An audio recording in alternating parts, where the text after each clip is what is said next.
Nadie debe asustarse de lo que piensa, aunque su pensar aparezca en pugna con las leyes más elementales de la lógica, porque todo ha de ser pensado por alguien, y el mayor desatino puede ser un punto de vista de lo real.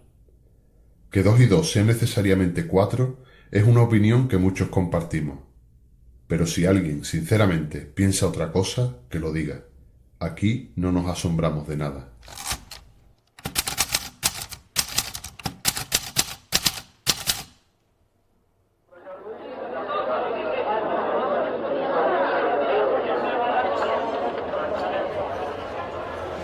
José María se definía por la letra P.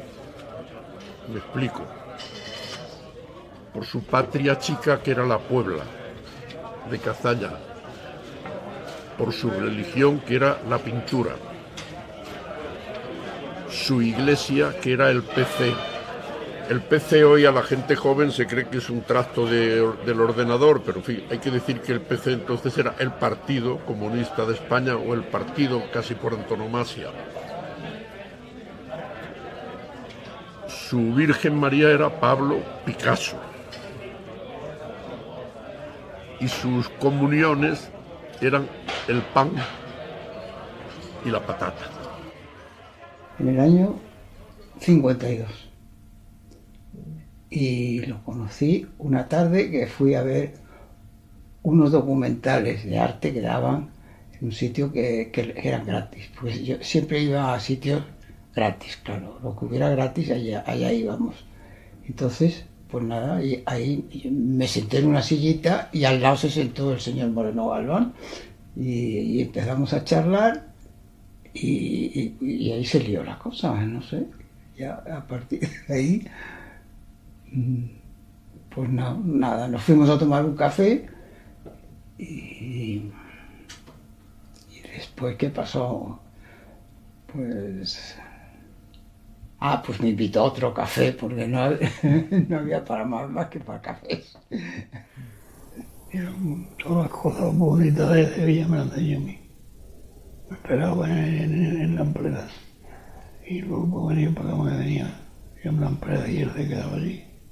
Estaba trabajando con el padre. Estaban trabajando en casa de Felipe, de albañil,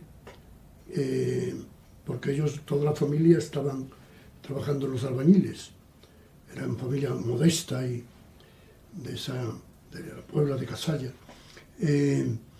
Y entonces le preguntó si habían también trabajado en el Palacio de Medinaceli, en la casa de Pilatos. Y entonces José María le contó a Felipe, le hizo un inventario completo de las riquezas artísticas de la casa, de la data, de las estatuas romanas, de los mosaicos, de todo.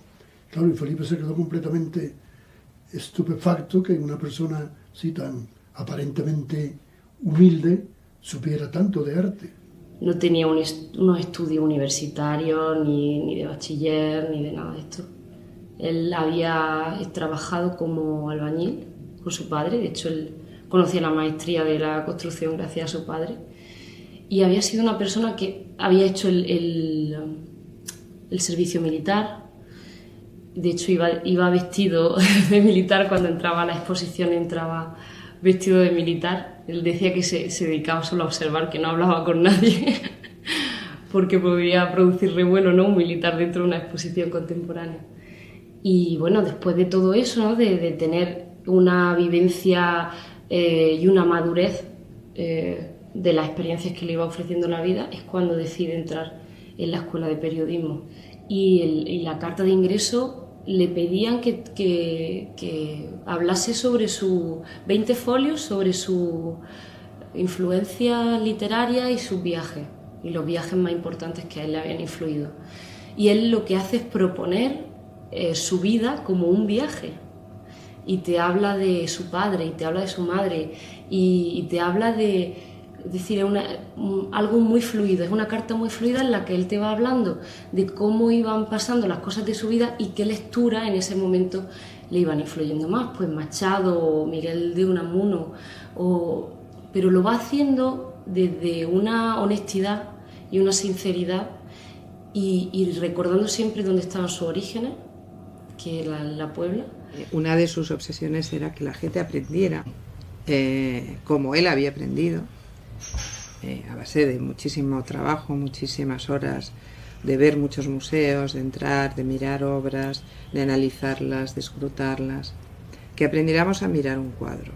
Nos llevaba muy a menudo al Museo del Prado, nos sentaba delante de las obras, nos decía, nos pedía acercaros al detalle, y ahí veréis cómo se puede descomponer todo, y en realidad todo sigue estando ahí, pero todo desaparece de la vista, o desaparece de tu imaginación, desaparece, o sea, las cosas se deforman aparentemente, pero en realidad siguen estando ahí. Bueno, toda esta manera de ver un cuadro es quizá la que casi todos los críticos posteriores, casi todos los artistas tenían como lo más valioso de la aportación de mi padre al mundo del arte. Un hombre que arriesgaba, un hombre comprometido, un hombre culto y sensible, y desde luego con una intuición muy particular para ver cosas, para ver obras y sacar de ellas y de tal vez de sus propios autores, sacar la parte interesante, la parte que interesa, ¿no?, a los demás, saber de la vida y obra de un artista, ¿no? En privado puedo decir que sigo aplicando sus enseñanzas y para mí está súper vigente, ¿no? Él estaba metido siempre en el arte, con mayúscula, o sea, el arte en general y el románico en particular, que era lo que, cuando yo lo conocía, era lo que más le interesaba. Se había criado en un mundo barroco, de blanco, de paredes encaladas. Cuando descubrió el románico, descubrió la piedra desnuda, descubrió el mundo de lo austero o el mundo del misticismo románico y tal, quedó completamente fascinado. La creación, pues, no consiste en inventar, sino en descubrir. Me sacan un álbum para que vea la boda que tengo que elegir. Entonces yo le dije, mire usted, déjese de chorradas de estas de álbumes y dígame la boda más barata que pueda haber, la más barata. Entonces me dijo que la boda más barata tenía que ser a las 9 de la mañana, no más temprano, porque más temprano el cura se tenía que madrugar, y ni más tarde porque luego ya era lujo. Entonces a las 9 de la mañana y que además no me encenderían las luces. Nos casamos en 5 minutos y entonces nos fuimos a un bar que había al lado de la glorieta de la iglesia, que es donde nos casamos. Había allí un bar que daba unos churros riquísimos y nos fuimos allí a tomar chocolate con churros, café con churros.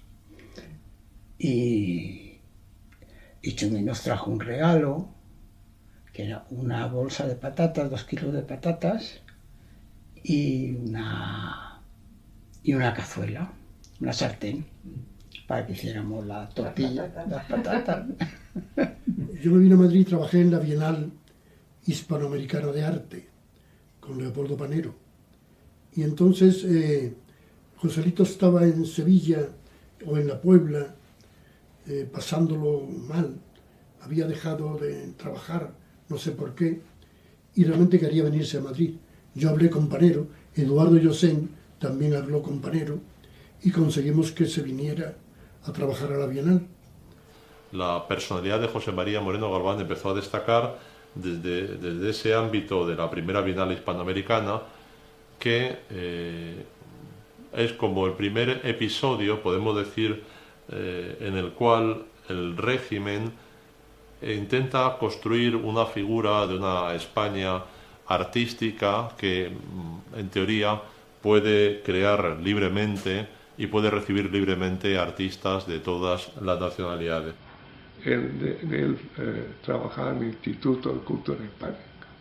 Ahí fue donde lo conocimos y lo encontramos una persona tan extraordinaria, tan activa, tan inteligente que realmente es alguien que no hemos podido olvidar nunca más en la vida. Moreno, José María Moreno Galván. Y ahí él nos dijo que estaba preparando, ¿no es cierto?, un estudio sobre el Guernica de Picasso, y etcétera, etcétera.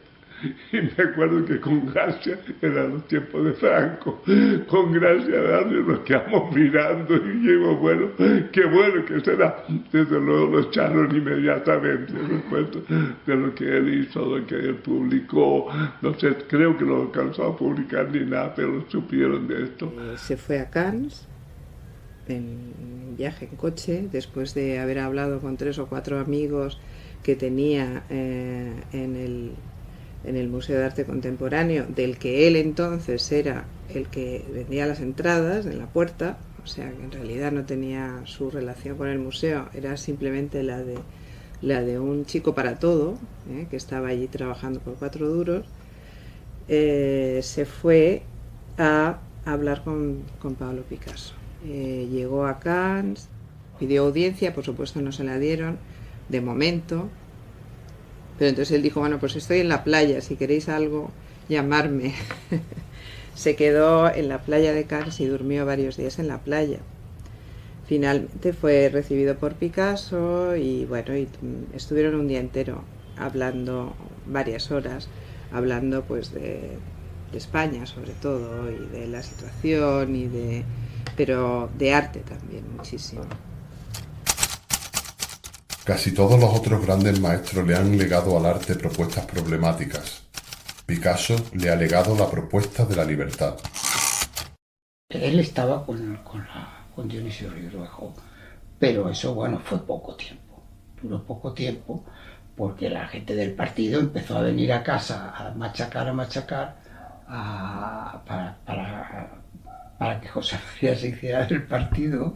Había un grupo no muy numeroso que nos reuníamos los domingos y hablábamos de política y de lo que se podía hacer, lo que se estaba haciendo, los contactos con otros partidos, pero todavía José María no era del Partido Comunista. Trabajó con Dionisio en aquella época y conmigo también. Un día se fue allí, estaba con Dionisio, y entonces Dionisio le dijo, mira José María, yo creo que tú eres comunista, no puedes estar aquí, o sea que haz el favor de aclararte ya de una vez. Y entonces ya le dijo José María, pues sí, ya sí, me he hecho del partido. Hacia los años 61, 62,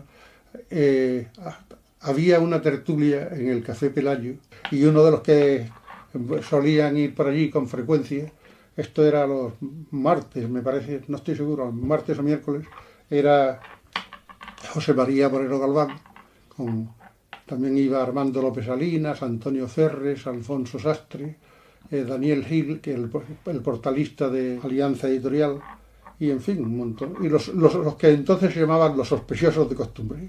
Y hablábamos de política, de qué hacer, de qué documentos organizar, de qué apoyar, en fin, hacer notar al franquismo la presencia de gente descontenta y que no estaba dispuesto a seguir siendo solo descontentos.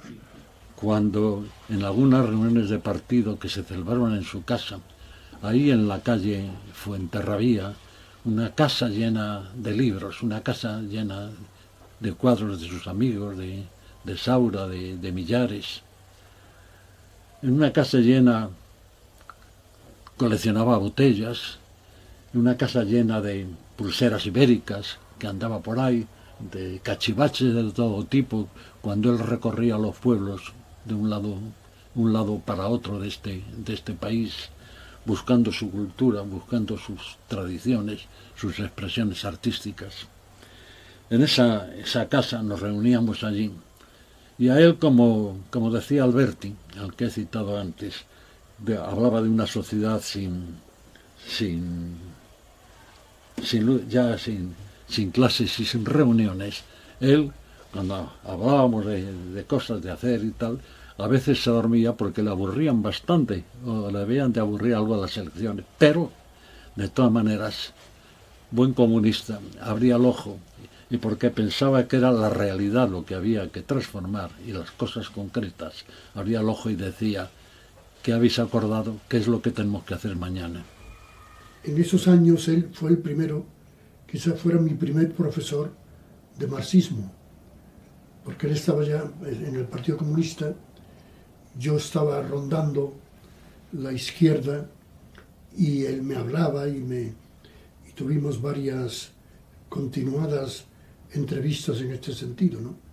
Todo un movimiento, es decir, que entendía también la necesidad de que el mundo de la cultura junto al mundo del trabajo diera una respuesta a ese mundo que en nuestro país de la dictadura, que impedía el desarrollo de la cultura, que impedía, es decir, en un mundo de censuras donde no solo la cultura sino la vida misma era censurada todos los días. Lo conozco por seudónimo. Un amigo mío, Rojeras también, que había estado conmigo en la Facultad de Políticas, me dejó una revista que acababa de salir en París de la oposición antifranquista en español, que eran los cuadernos del ruedo ibérico. Y en el número 1, que salió en el verano de 1965, sale un artículo que se hizo célebre, que se llamaba La generación de Fraga y su destino. Un artículo o un trabajo que tuvo una gran incidencia, por lo menos en los medios culturales y más allá de dichos medios culturales, donde ponía sin duda a parir al ministro de Información, que bien se lo merecía, por cierto. Dices, cuando visito el Museo de Arte Contemporáneo, y he aquí un mea culpa, yo visito poco el Museo de Arte Contemporáneo. Me coge lejos de casa, en fin, yo no sé conducir, me tienen que llevar, en fin. No visito con mucha frecuencia el Museo de Arte Contemporáneo y no soy un habitual. Creo que sí, que faltan muchas cosas. ¿Qué te diré? Faltan, por ejemplo, Picassos, pues, pero en fin, eso no es una culpa del museo, eso es una culpa de este país y de las circunstancias de este país. Faltan un Miró, faltan muchas más cosas. Faltan muchas cosas en ese museo, evidentemente, y faltan cosas de la pintura moderna actual española. Las posibilidades que teníamos de ver eran muy reducidas. Las exposiciones internacionales casi inexistentes. Aquí, hasta entrados los años 70, bien entrados, no se produjo esos cambios, ¿no? Entonces, digamos que Moreno Galván ocupa también esa figura de la persona resistente en un momento determinado. A lo mejor no podía hablar de las cosas más interesantes, pero hablaba de aquello que existía, incluso de aquello que no podíamos ver, y nos ponía en otro ámbito de... Y era importante, quizá parezca de perogrullo, pero era importante que le diera importancia al arte en un país donde no se le daba importancia al arte. José María siempre vio, y el vio hay que subrayarlo, las obras. Es decir, nunca hablaba de oídas, nunca hablaba de lo que otro había escrito sobre las obras, nunca hablaba de lo que alguien había dicho. Siempre atendía a las pinturas, a las esculturas, a los edificios, a la arquitectura. Siempre la obra era el referente fundamental, el elemento fundamental. Hay una cita de Baudelaire en los salones, en las crónicas que hacía de los salones de París del 19, que es un poco la máxima de Baudelaire como crítico de arte, que decía que toda crítica de arte debe ser personal, apasionada y política.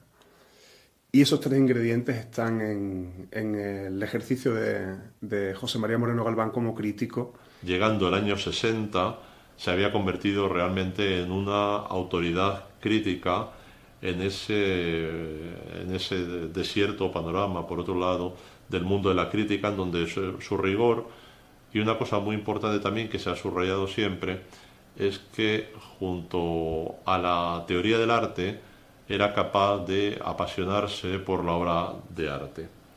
Sus artículos, que yo estimo deben de ser casi 1 millar de artículos en prensa, hacen que prácticamente no haya habido artista, exposición, galería o movimiento que no haya sido testificado, podemos decir, por la presencia de Moreno Galván. Y en aquellas visitas al arte español que publicó en Triunfo, que lo mismo salió Vázquez Díaz, que todavía vivía, que José Caballero, que Tapies, que Saura, que Millares, pues ahí entraba no solo el juicio o la descripción de la pintura del artista, sino también la descripción humana del propio artista. O sea que yo creo que tuvo una virtualidad como crítico, como reseñista de arte o como cronista del arte, José María Moreno Galván. Me gusta más llamarlo cronista porque realmente puso al alcance de mucha gente una pintura que no solo era escrito para el entendido de la pintura, sino para que todo el mundo asumiera al artista y al pintor no solo por su arte, sino por su humanidad, su persona, su forma de ser. O sea, yo creo que era muy claro en ese sentido. Estuvo en mi estudio y donde con una gran paciencia escuchó todas mis dudas, todos mis problemas, todas mis razones y sin razones, hasta que me dijo una frase que para mí fue determinante de entrar tranquilo en el campo de la pintura. Después de toda mi larga explicación, me dijo textualmente: coño Juanillo, tú eres pintor. Y este pintor, pues para mí fue la consagración, de alguna manera. A José María le encantaba la pintura de Manolo, ha escrito unos textos preciosos, de los mejores textos que tiene Manolo sobre su obra, eran de José María, y José María era muy, muy amigo de sus amigos, y él sí que pedía obra. Él te pedía obra para esto, para lo otro, para el Museo de la Solidaridad en Chile, para fulanito de tal que va a hacer un artículo no sé dónde, ¿sabes? Con ese desparpajo de José María. Toda obra de arte recoge la realidad general de su tiempo y tiende a transformar el orden del mundo.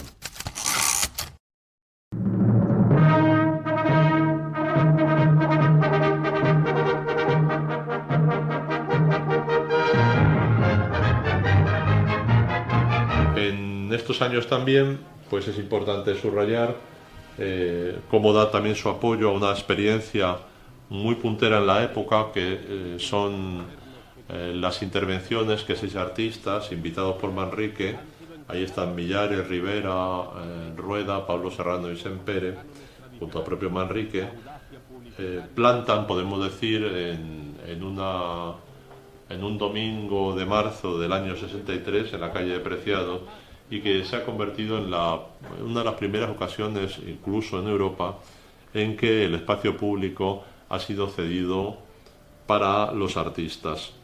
Moreno Galván dará su apoyo, un apoyo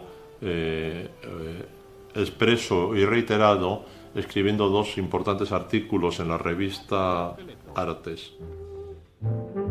Manuel Millares ha dicho que una de las características de su estética es la brutalidad. Para sus fines lo mismo sirven los bidones de alquitrán que las alpargatas. La reacción del público es tan variada como aquí puede advertirse.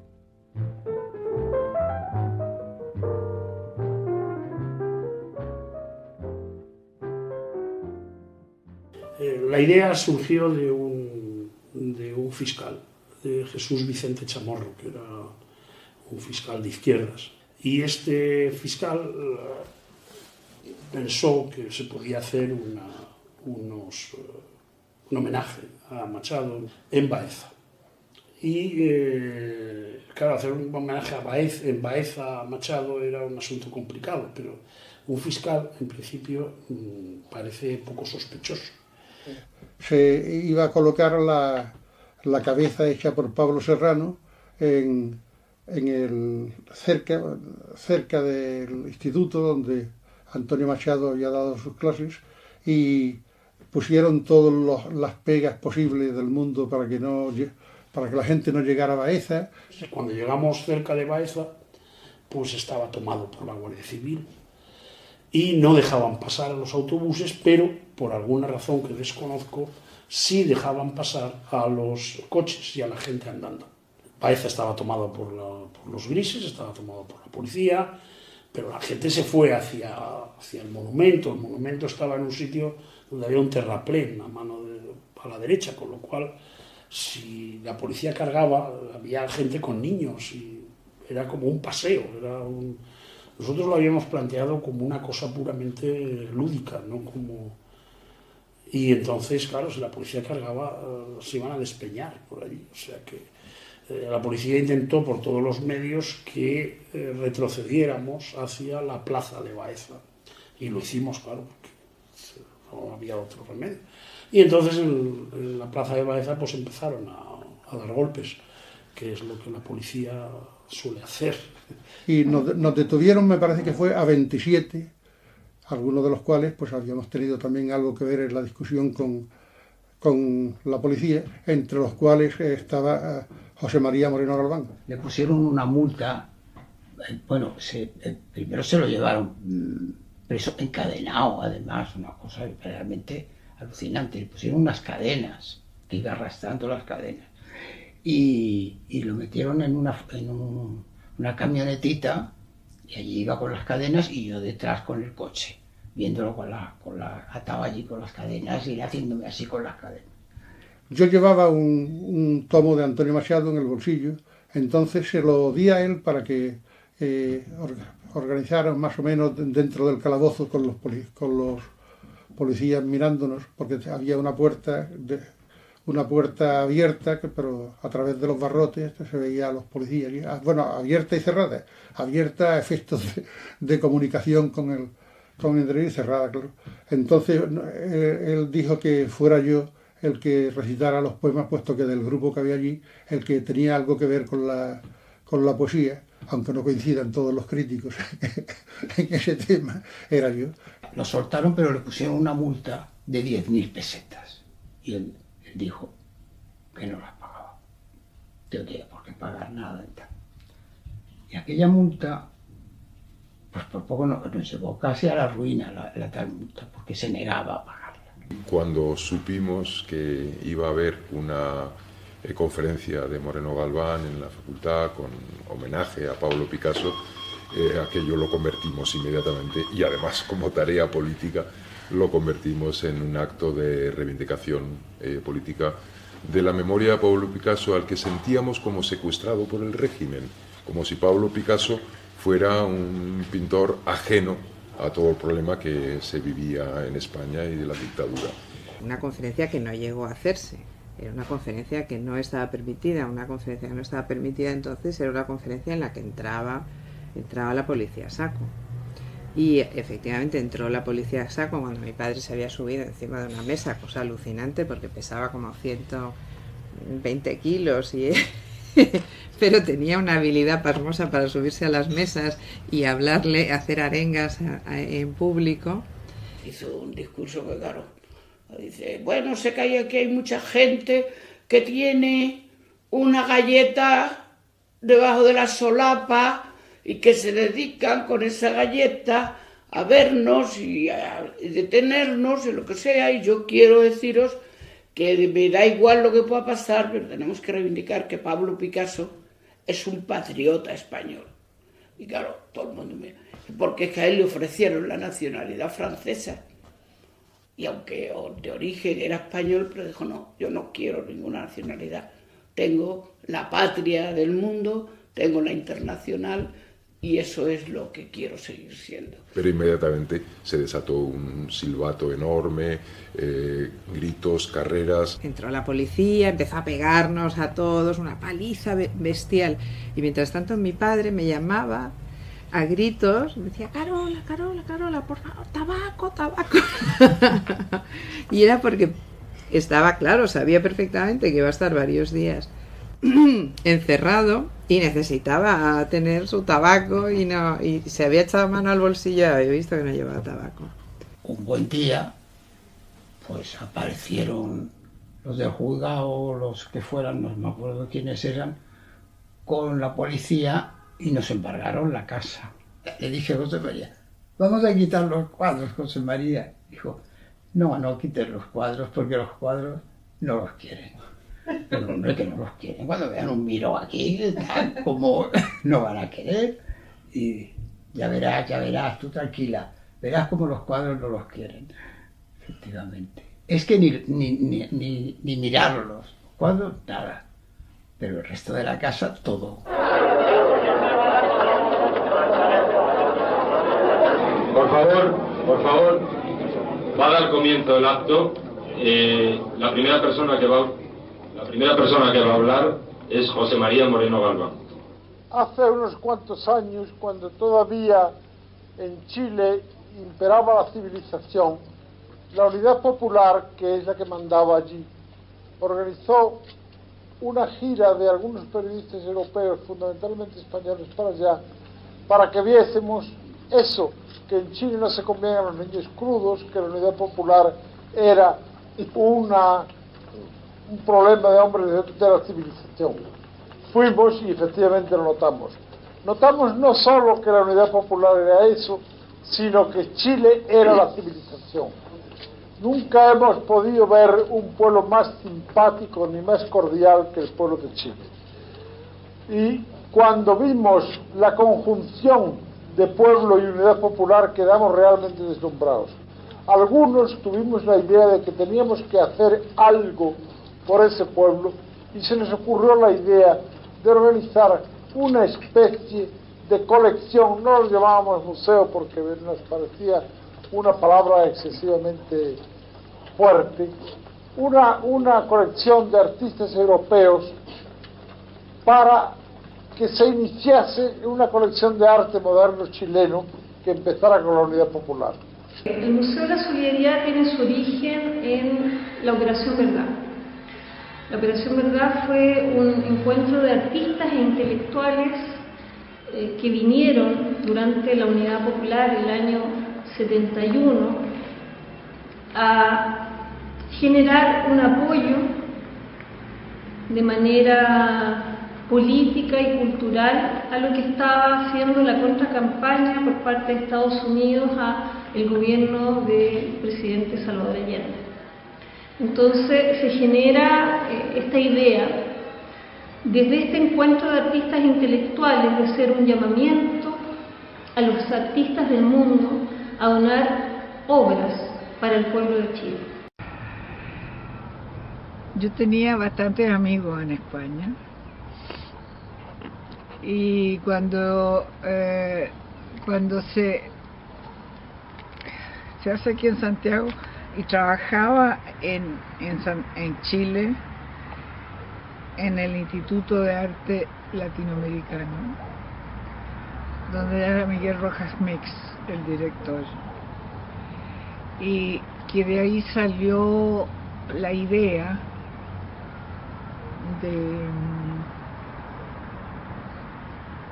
de la famosa Operación Verdad. Y ahí estaba Balmes como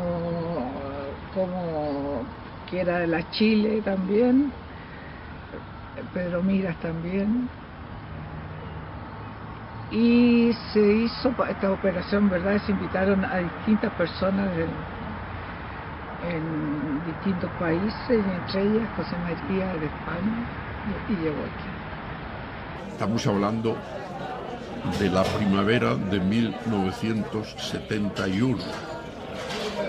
Y José María, estuvimos allí una semana maravillosa en Chile, disfrutamos como enanos, como se suele decir. Y José María disfrutó, yo creo que todavía más,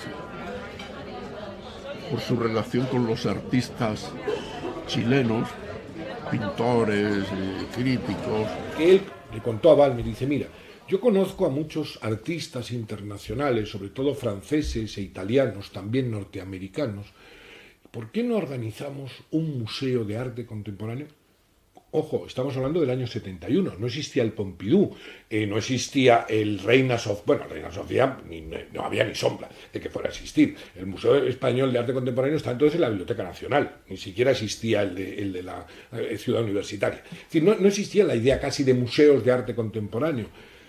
Y y él se le ocurre incluso una idea de un museo del presente, porque era pedir obras inmediatas para el museo. Balmes se entusiasma con la idea y no se le ocurre más decir, vamos a contárselo al presidente. Y dice Moreno Galván, ¿cómo que se lo vamos a contar al presidente? Y claro, subimos y hablamos con el presidente y se lo contamos. A Moreno Galván le parecía imposible que se pudiera subir con tanta tranquilidad y hablar con el presidente.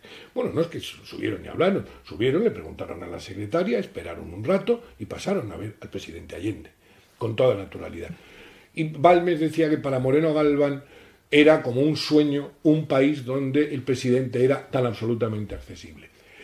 Hombre, contaba también Balmes que cometieron el error de contárselo a Allende, con lo cual, hasta el año 72, cuando se inauguró el museo, Allende le llamaba casi todos los días a Balmes. Llamaba a las 5 de la mañana, a las 4 de la mañana. Y entonces uno decía, ¿quién es? El doctor, me decía. Y qué bueno, el doctor, siempre me decía el doctor. Bueno, ¿qué pasa, doctor? ¿Y qué pasa? ¿Qué pasa con este Museo de la Solidaridad? ¿Llegan las obras o no llegas? No, si todo va a llegar. El doctor era eso, ¿me entiendes? Increíble. Estuvimos en el Teatro Circo Caupolicán con motivo del 30 aniversario de la fundación del Partido Socialista Chileno, que entre los fundadores estaba Salvador Allende. Y como digo, es la primera vez que yo vi que se podía cantar la Internacional, la Internacional, a voz en grito, con música, con orquesta y levantando el puño.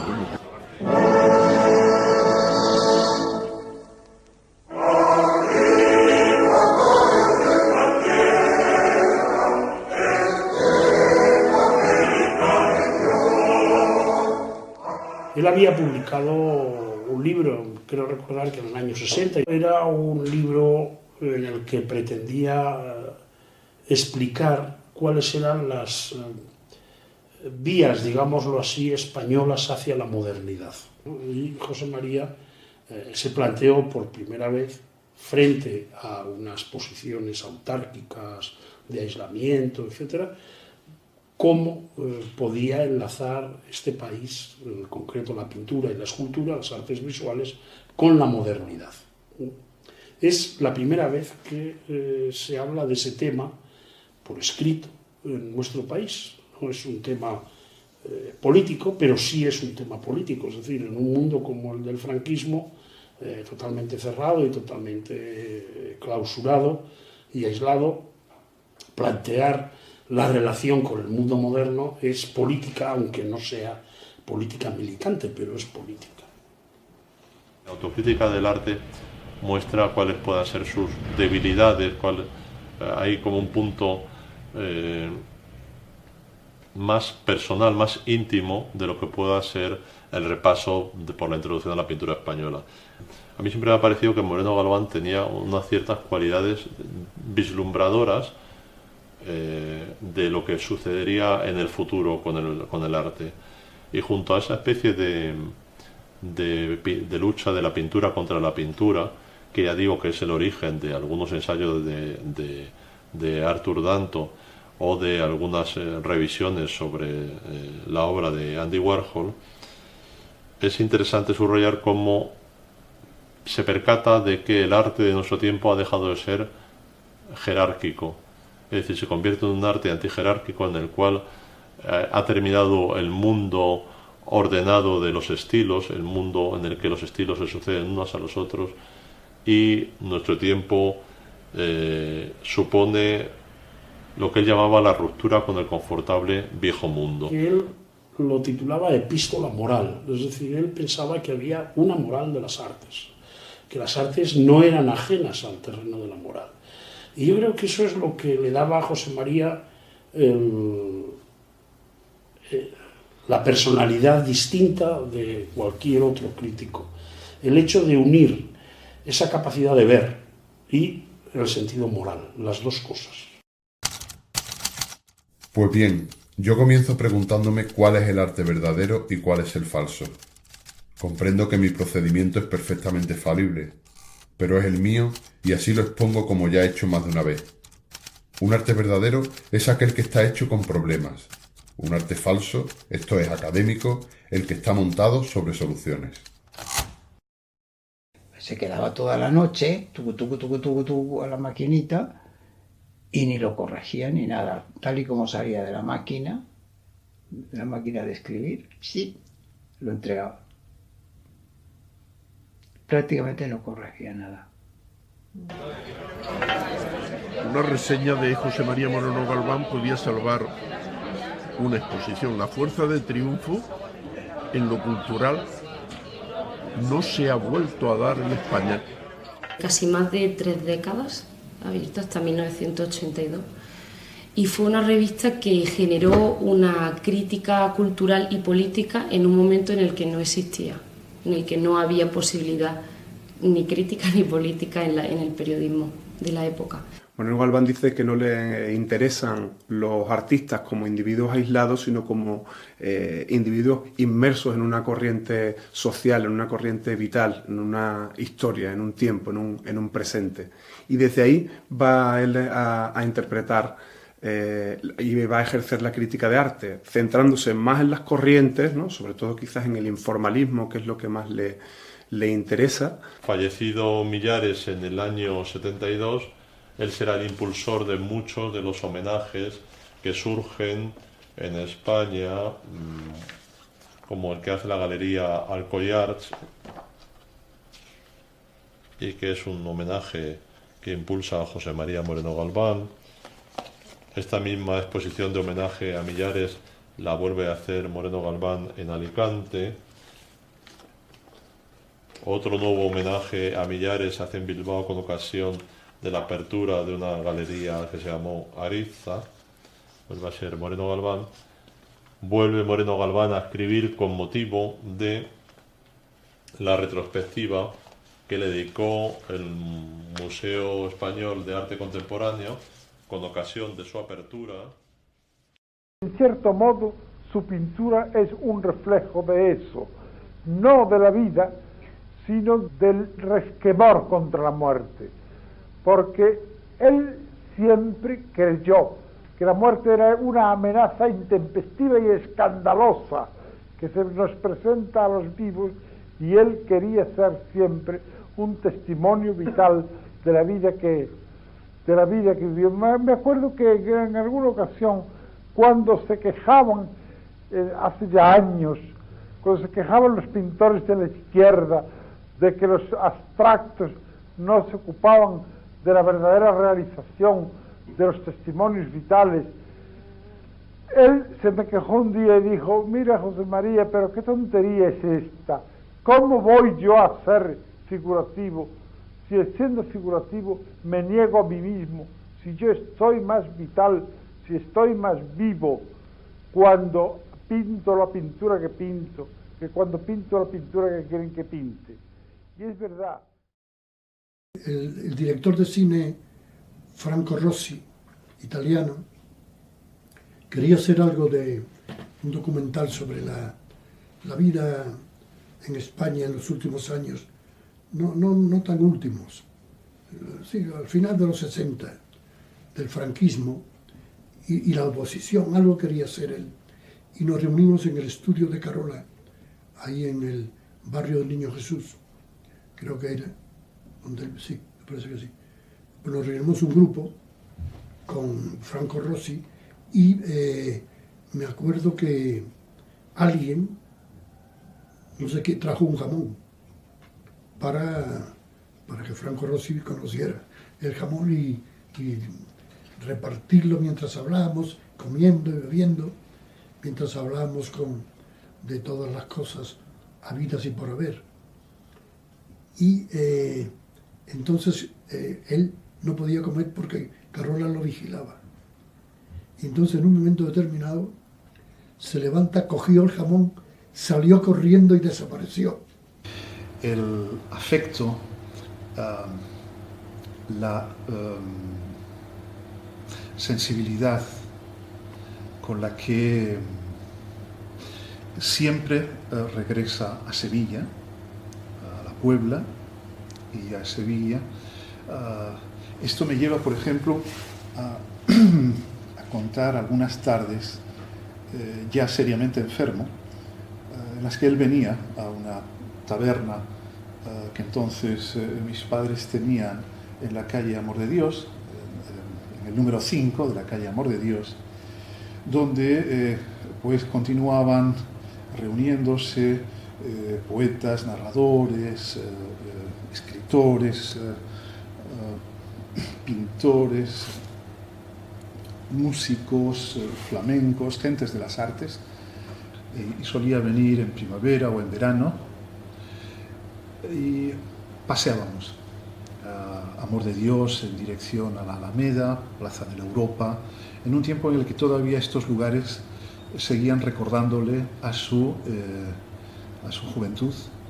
Cada vez que iba a Sevilla pues nos veíamos y tal. Allí en la galería siempre, pues como era crítico de arte, escribía en Triunfo, nos apoyaba escribiendo críticas de algunas de las exposiciones que yo hacía. Pues cuando llegaba sí que recuerdo que era como una fiesta, que era como un regocijo, todos nos poníamos muy contentos. Era una visita muy deseada y querida. Mi pueblo, a fuerza de ser andaluz, es casi un tópico. Desesperadamente blanco, desesperadamente ahogado entre olivares. Fuerza es que estos primeros años de mi vida, vivida en él, dejen impresa en mí su huella para siempre. En la configuración de este museo, la figura central es Francisco Moreno Galván, el hermano de José María, puesto que él es quien se ocupa del diseño del edificio y quien se ocupa también de reunir los fondos de lo que sería la colección permanente del museo. En un espacio relativamente breve de tiempo consigue reunir obras de artistas extranjeros, ¿no?, como el chileno Mata, de artistas nacionales como Josep Guinovart, ¿no?, que había tenido una estrecha relación con José María, y fundamentalmente de artistas de la vanguardia andaluza, ¿no?, José Guerrero, como Cristino de Vera, como Rolando Campos y como el mismo Francisco Moreno Galván y Diego Ruiz Cortés. Había visto el proceso del cuadro durante un año y pico, no sé qué. Y entonces llegaron en el momento en el que yo lo estaba destruyendo. Yo estaba cortando la tela, yo no sé cuánto, y metiéndolo en una estufa, ¿no?, que tenía allí. Y entonces José María estaba muy enfadado porque decía que no entendía cómo un tío podía estar delante de un cuadro durante más de un año y de repente destruirlo, ¿no? Y bueno, eso fue motivo de una de las tantas charlas largas que tuvimos, hasta que creo que llegó a entender por qué había que destruir eso, ¿no? Creo, no creo que me lo dijera por complacerme, ¿no?, porque pocas concesiones hacía el hombre, pero incluso con los amigos, pero terminamos de acuerdo de que ese cuadro no tenía que existir. Y entonces, bueno, pues Guinovart, cuando más encendido estaba José María argumentando y eso, pues Guinovart estaba detrás y le daba así con el codo y le decía a José María que no, que déjalo, que esto es así. Pues fui y le metí por la taquilla la historia del arte, y a los pocos días cuando volví, me dice, la historia del arte no me la han dado. Digo, no, ¿cómo no te la han dado? ¿Por qué? Dice, no, está censurada. La han censurado. ¿Y qué censura hay ahí? Pues sí, ¿qué? Dice, es que me han dicho que es un libro escandaloso porque está la maja desnuda.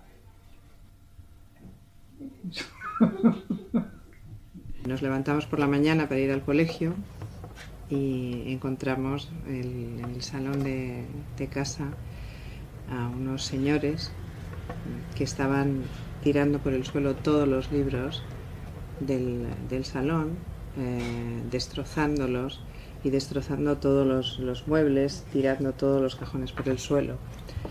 Y mi padre estaba pacíficamente sentado en medio de aquel desbarajuste tremendo en su sillón habitual, y entonces nos llamó, nos dijo: venid aquí que os voy a contar una cosa que es muy importante que sepáis antes de iros al colegio.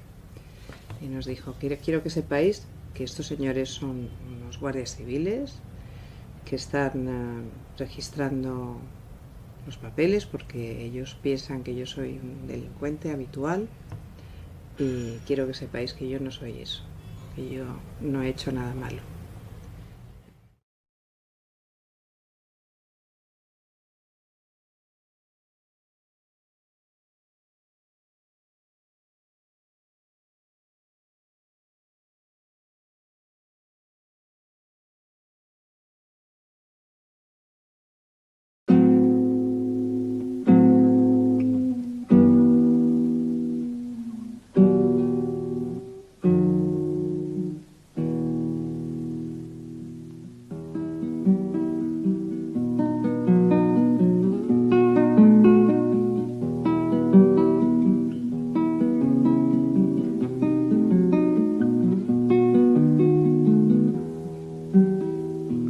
Le tengo rabia al silencio por lo mucho que perdí.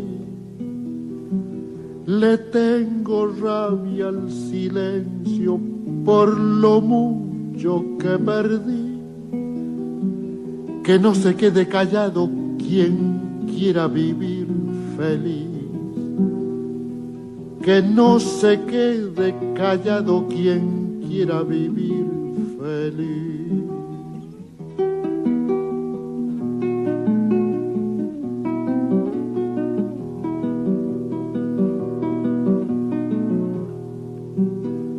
Un día monté a caballo y en la selva me metí. Un día monté a caballo y en la selva me metí. Y sentí que un gran silencio crecía dentro de mí. Y sentí que un gran silencio crecía dentro de mí.